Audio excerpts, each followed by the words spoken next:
Let's talk about resource management in old school Dungeons and Dragons, and where I think most new school people completely misunderstand what it is. They have a misconception about the entire thing. I'll be told by some new school people, that's just bloat. But they're talking about it like it's some hard thing to do, like it's really challenging to track your resources in the game. Well, it's not. First off, you have to look at frequency. How often do you need to scratch off a resource? Well, combat is not that often in old school D&D compared to new school. So you're not always worried about the actual tracking too much there. It's not too often. And when you do have to track something like ammo, all you need is a scratch pad to go with your character sheet. You have 12 arrows, maybe you lost 2 in the process. Scratch 12, put 10 down. It's actually really easy. And it doesn't happen frequently. Very few times. What about dealing with rations? Oh, how many days might you use? Oh, only when you travel, and only when that type of time passage is going to be put on you. You stayed there the night, you ate your resource, you scratch it off. Maybe it's been a few days that you skipped over, you'll scratch off a few days.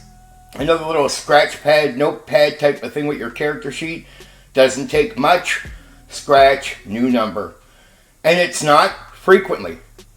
Now, if you really, as an individual, don't like doing it, maybe somebody in your group can sort of take up the reins of covering resource management. Maybe they could track it for the group. Track it for whoever. There's always going to be someone around, I guarantee it, that won't mind this process. And it's not frequent. When you talk about it like it's bloat, you make it sound like every 10, 15, 20 minutes somebody needs to track the ammo or the resources in any way. They don't. I mean, you can go through most of a gaming session never bothering to track any resource because other things are happening.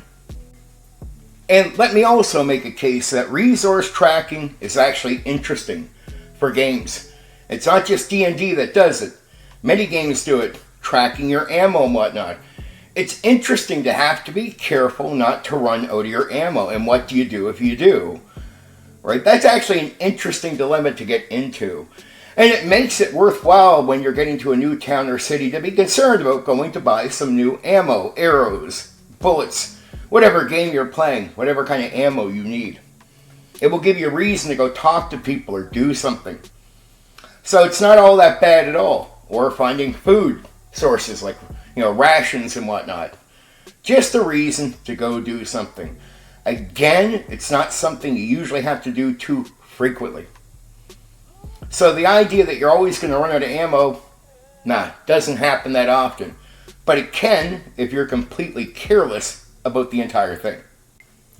What I tell people that play new school games is don't compare your game or what you're doing to all of these previous older games that might ask you to track resources. Hey, there's even some newer games that aren't D&D out there that still demand that you track your resources on some level. It's not bloat, it's not hard work, it's actually really, really easy. I've had new school people tell me that it's bloat, and I'll ask them, okay, I want you to watch a session tonight that I'm going to run. So we'll be at a gaming place, and they'll watch, and afterwards they're like, oh, that's all it is? Like a little scratch number, and you might have to pick up some new ammo every so often. Like they realized what their conception of what is happening or what resource management is. It doesn't it's not real. They realize it's actually really, really easy. It's not something that holds the game down or slows you down, and it does bring an interesting element. One where you got to be concerned about something, where it gives you a reason to make sure you got your food, make sure you got your ammo. It's actually not uninteresting, and it's not bloat. It doesn't harm the game at all. I mean, seriously, doesn't. And when people realize how easy the whole thing is, some people demand a little bit more. Like they'll be a little bit more strict about the whole management entire thing. They'll push more on people once people realize just how easy it is. Think about it. You're using arrows for a bow on a scratch pad. You might have a quiver with, say, 12 in it. You've lost 2 arrows. Scratch 12, put 10 down. You never have to touch your character sheet in the process. And that's what I do personally, and I've told my players to do over the years, is things like rations or like, your ammo or anything, put on an extra notepad. Don't put that information exactly on your character sheet. Right? You don't need to put all that type of resourcing so you have to mess with the character sheet every time you're adjusting something. Right? And I've never seen a game where it's so often that you're doing that. Like, look, don't get it wrong. You can go through a few combat fights in a dungeon. Maybe 3 on a given night, because they go quite quickly in old school. And, after each one, maybe used 1 or 2 arrows. Scratch the 2 off the first fight, 10. Oh, you lost another one? Scratch 10, 9. And then an hour later, you get into another fight. Oh, maybe you lost 3. Scratch 9, put down 6. And if you're really concerned with running out of ammo, well, hey, bring some extra ammo. Find ways to carry more gear. There's many ways you can pitch to a game master, ways to carry more gear. And it does make the game actually interesting that you have to go through this process of making sure you got what you need. It's not boring. It's not throwaway. It's never hurt the game in the past. Just because people have, and the newer designers, made things more convenient for you, doesn't mean the old ways are actually hard. What you really do is you end up making something easy more tedious than it is because you avoid it. Something that's not hard at all feels hard, or looks hard, or the idea of it comes across as hard because you're simply not doing it. You're bypassing that. What are you bypassing to do in new gaming? Repetitive combat fights? There's a lot of things you're doing that aren't that exciting, to be honest. Let's be real. A lot of repetitive things you're doing because you're skipping over every small area of the game. This tedious problem can harm a lot of things. Like, you look at something that's not hard that actually can be very good for the game, and because you bypass it to go to other things, you think that's easier. Like, that's a good thing in the game. I talked recently about momentum, pacing, and flow. Well, there's one area where you can hit the flow really easy. You go to a room.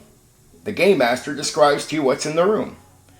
Well, does it really hurt to have one player with the character say, I look under the pillow, I move the bed, or I move the dresser? And maybe you hear that player doing something with their character where they could do more. Well, hey, maybe you'll mention it. And there's time to interact between the characters. What's going on in the room, what they're looking for. And before you know it, it's no longer tedious. You're just interacting with the scene. You're in the flow. You're just playing. You look here. Oh, what? Is something heavy in the pillow? Wait, the pillow's heavier than it should be. Let's cut the pillow open. Oh, wow, there's something inside. It's really not hard, and it's really not tedious unless you take that very simple way of playing the game and you avoid it. And what are you in a rush to do? Get to another repetitive fight? Another repetitive combat scene? One after another after another? That flow is really important to the game and your experience. You know what's going to happen when you're sitting there with your phone and people are talking out of character and the game master is up looking through the book and you're not on pause, you're just in the middle of the gaming session. Well, you might do that 25% of the time, having people that sort of flaky in the gaming session. You're going to find that gets boring. It's going to feel like a grind onto the gaming session. like you're going through that for periods of time, that's going to feel boring. What's going to happen when you're in a flow, and you're not really going to know when you hit it, but when you're just playing the game, talking in character, thinking, moving forward, there's a certain point where you go from feel a little bit of slowness to you're in it, playing, thinking, hearing, responding. You're going to enjoy that process in a gaming session. That's going to turn the game session not into a grind, but into a smooth flow.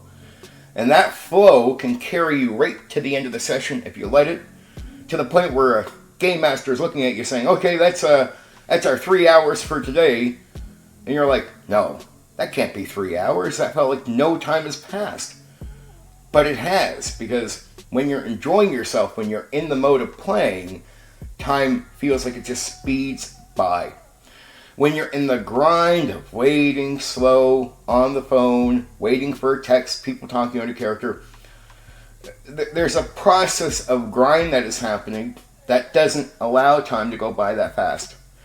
And so you could feel more mentally drained by the end of 3 hours than you would if you're in the middle of flow and just playing the game. That flow, as I said in the previous video, that was the difference that got us from 3 to 8 hour sessions. That was like a drug. You get high off it and you enjoy it. I always promote the idea of not using dice in a mind game where you should be thinking. Here's a great example. I've talked about this in the past. Doing social interaction. Say you're in a situation where there's a guard. And the guard is guarding a bridge and you want to get by, but initially he's seeming to not let anybody over the bridge, but you got to get by there. Well, you could roll a charisma check or some type of dice roll. Oh, well, you'll succeed. Do the role play. Well, is that really a role-playing game where you're using your mind and being challenged? In the old school era, all the DMs I knew or game masters would make you do something simple like, hey, say what the character would say. And you wouldn't need to be charismatic for real. You wouldn't need to be a smooth talker. But hey, you'll say the words you think your character would say. You're going to make your best verbal argument that way. And a game master is going to look at something like your charisma score to see if it enhances what your character is saying if they feel the need. But game masters don't really care about your smooth performance or not. They actually don't judge that, at least not old school. They would just judge your words. They would take it in, just your words. And here's what they would do. No dice roll initially. That's the way I still do it. You say something you think your character would say, a case, an argument you're making to the guard to go over the bridge. If I really believe the guard would say, okay, that's fair, the guard will let you cross with no dice roll. Now, the guard has reasons for being there and whatnot, and I'll also consider it on the other end. Maybe you say something that is so obviously off-putting, or something where, the guard, for whatever reason, would initially just say no. The guard will say no, right? We'll just say no. If I'm unsure, that's where we get the coin toss, the dice roll. I'm like, I don't know if the guard would say yes to that or not. Okay, we need a dice roll, maybe a charisma check to see if it works. Go back to searching the room. It's the same thing I do there. I don't like giving a perception check or some dice roll right away to avoid what is happening. I'll describe what the room is. I want you to start telling me through that description what you would search. Maybe you'll search the pillow. Oh, I'll tell you it's heavier than it should be. You cut it open, there's an item in there. I want to see what you can find just actively looking around the room before I give a dice roll. There could be multiple things, right? Maybe you'll find everything without a dice roll because of the way you search. Hey, where I put the items in the room happen to align where you're searching. You find it. Maybe the way you choose to search for whatever reason misses the item or items I put in the room completely. Completely misses. Doesn't even get close to it. Okay, I may say you just find nothing. No dice roll. Again, we go back to the what if you're close to the item?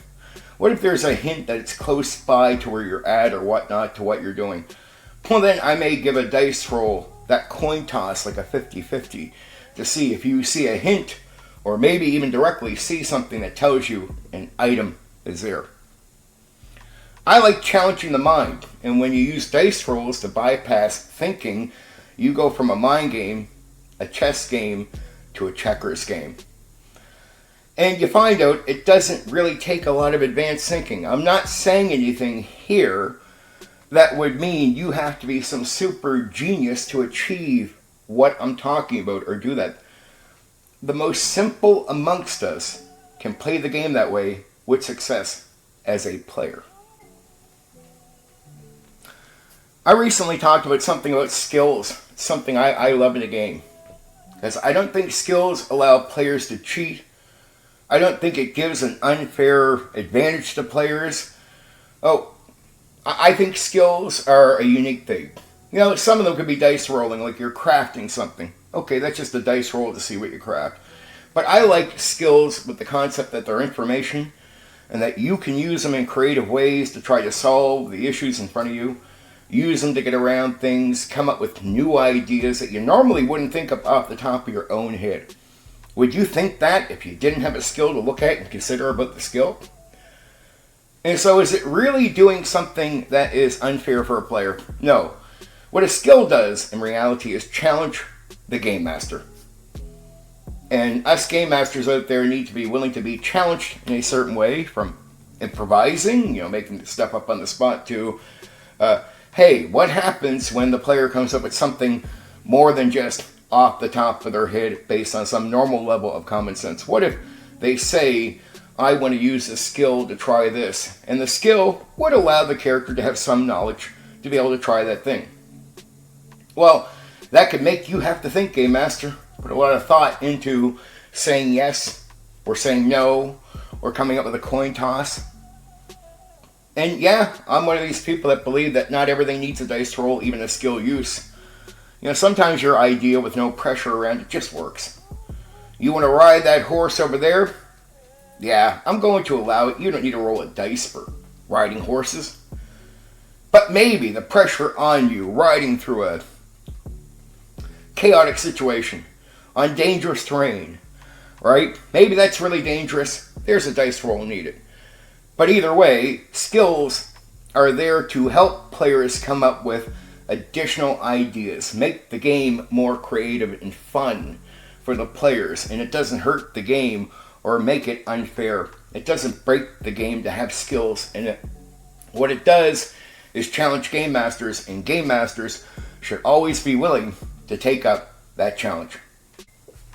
Okay, there is some perspectives I have. I hear a lot of people say, this is the way of the future of the hobby. I'm like, it doesn't have to be. Like a short session. That's just the way it is. Doesn't have to be. Oh, short ran games. We had them in the old school as well. But it doesn't have to be the way of the future. Look, if you do what people did in the old school, like get into a flow in your gaming session, you'll want to play 8 hours, and there should be nothing that says you can't enjoy that. So, be willing to be open-minded, because that's actually fun. And when you get into a flow, it's exciting. And nobody has to tell you what your future is in the hobby. That's it. You can decide what the future is for you and the people you game with. And if you do certain things, you achieve certain things, and you have fun with it, you should not have to downgrade that approach to appease some claim that the future of the hobby is only this one thing over here. Now, the great thing about the tabletop role-playing game hobby is, well, the market just tries to sell us stuff. We decide how we experience those things. And you don't let other people in the hobby tell you how you experience a tabletop role-playing game. And we have to be open to the idea that these are mind games meant to challenge us. Not just always running by to get to a combat scene, to do a repetitive fight, and avoid every other element in a role-playing game, because those elements are also fun when you let them be. And they're not tedious when you don't skip them, when you get into a flow. So, be open-minded, because if not, you'll miss out on a lot of good things. Things haven't been improved since the old school. They've been changed Once you learn that they have not been just improved, like we found out a lot of things back in the old school. Once you realize it's not improved, it's just different, well, then you can find out that there is some magic back there. Magic that's being ignored by many people. And they're choosing not to have that experience. And in my opinion, many people choose to have a lesser experience. I look at the hobby like it's supposed to be something that evolves. I understand that the simplicity of approach was to open up the entire hobby to more people, more customers. But I really believe, with just the slightest bit of effort, that all people can do this. And the fun behind it can be had by all people.